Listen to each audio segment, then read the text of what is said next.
No eran una banda, eran un insulto. Limp Bizkit fue la voz de una generación que se rebeló contra todo. Pero su mayor enemigo no fue el sistema, fue el hombre con la gorra roja. A finales de los 90, mientras el grunge había muerto y el nu metal se volvía más cerebral, una banda emergió de las alcantarillas de Jacksonville, Florida, sin pedir perdón. Limp Bizkit. Al frente, un frontman con una gorra roja hacia atrás, Fred Durst. Durst no cantaba.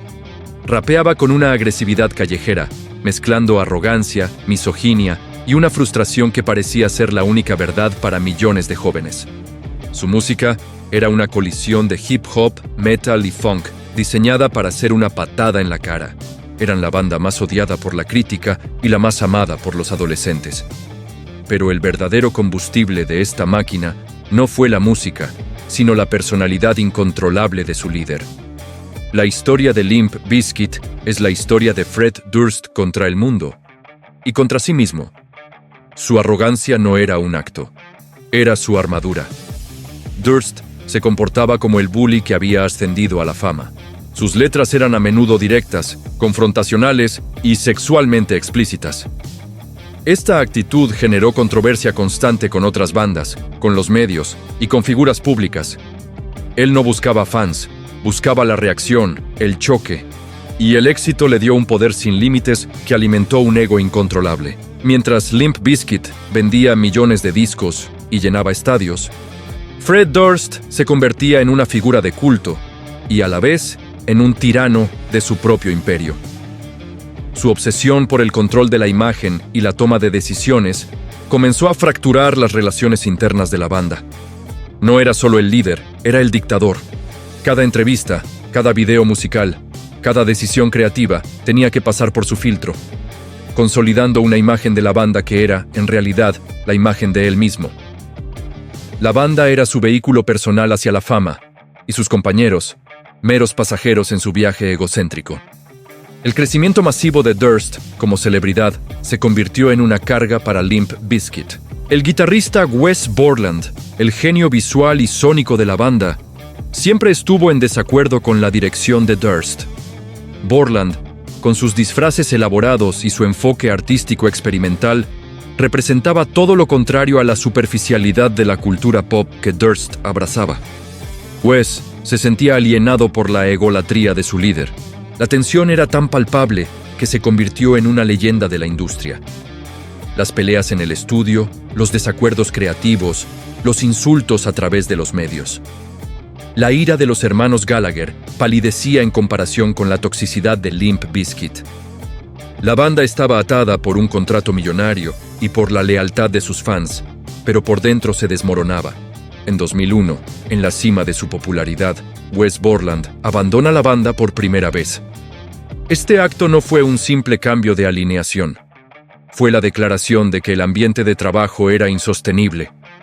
El frontman había priorizado su propia fama por encima de la unidad artística, y la banda que prometió Break Stuff se había roto a sí misma desde adentro. El abandono de Borland fue el clímax de la tragedia. La banda que era el epítome de la arrogancia no pudo sobrevivir a su propia arrogancia. Limp Bizkit intentó continuar. Incluso organizaron una audición nacional para encontrar un nuevo guitarrista, un reality show que solo sirvió para inflar aún más el ego de Durst. Pero sin la química única de Borland, sin su genio creativo y visual, el sonido se desvaneció y la relevancia se perdió. Fred Durst, el emperador con la gorra roja, se encontró de repente en un trono vacío. El hombre que había canalizado la rabia de una generación no pudo canalizar sus propios demonios internos. El control y la necesidad de atención. La prensa, que antes lo odiaba pero no podía ignorarlo, ahora simplemente lo ignoraba. Y en el mundo del espectáculo, la indiferencia es peor que el odio. La tragedia no fue una muerte, sino la muerte de la relevancia artística, sofocada por el ego de su líder. La banda se separó oficialmente en 2003 y la historia quedó escrita. El éxito que obtuvieron por el caos fue el caos que los consumió.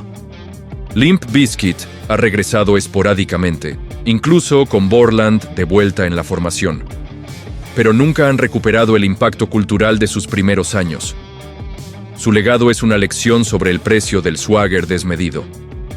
Nos enseñaron que la rabia puede ser una herramienta poderosa, pero si no se controla, devora al artista y al arte. Fred Durst, el hombre que se creyó invencible, tuvo que aprender de la manera más dura que la única persona que podía detener a su banda era él mismo. El propio Wes Borland, al describir la experiencia, fue brutalmente honesto en entrevistas posteriores. Él dijo: "Me sentí asfixiado por el ego y la superficialidad. Simplemente no era un ambiente de trabajo saludable". Y así, Limp Bizkit selló su lugar en la historia. No solo como los reyes del nu metal, sino como la banda que se autodestruyó por la fuerza incontrolable del carácter de su propio frontman. Gracias por acompañarnos en este viaje.